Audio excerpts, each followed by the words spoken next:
जय हो, नमस्कार, प्रणाम आप सबको। ये और आप सबने के बीच में एगो अच्छा कलाकार से मिला जाता नहीं। आइए पंकज व्यास जी, ये हमारे पंकज व्यास जी हैं और बहुत दिन के बाद दर्शन दिए हैं यहाँ पे व्यास जी।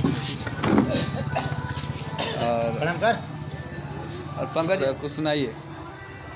बोलिए दर्शन।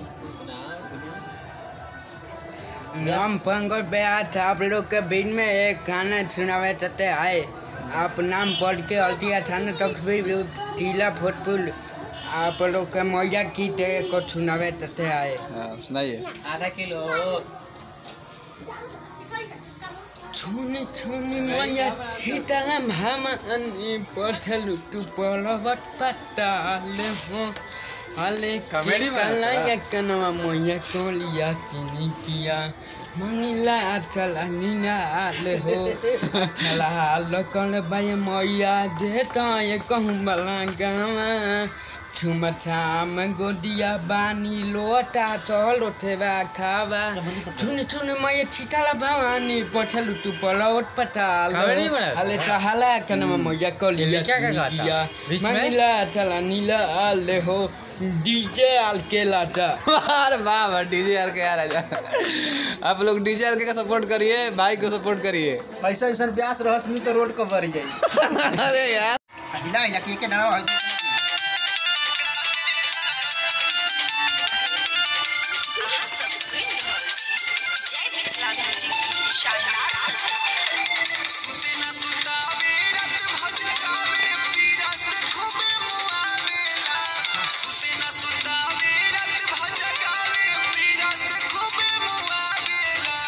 वाह, बहुत बढ़िया।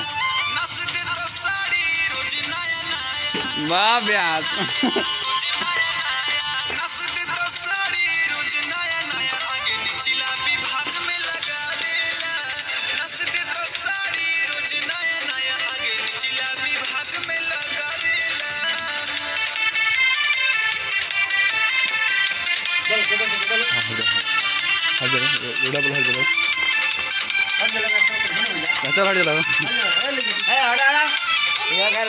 नाच चलता है जब 10 रुपया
नमस्ते आप लोग के 5 दिन में हमारे साथ आप इठी करी तो लाइक दिए, लाइक शेयर लाइक तो भाई आप करीबी लड़का है अपना इठी करिए शेयर करिए।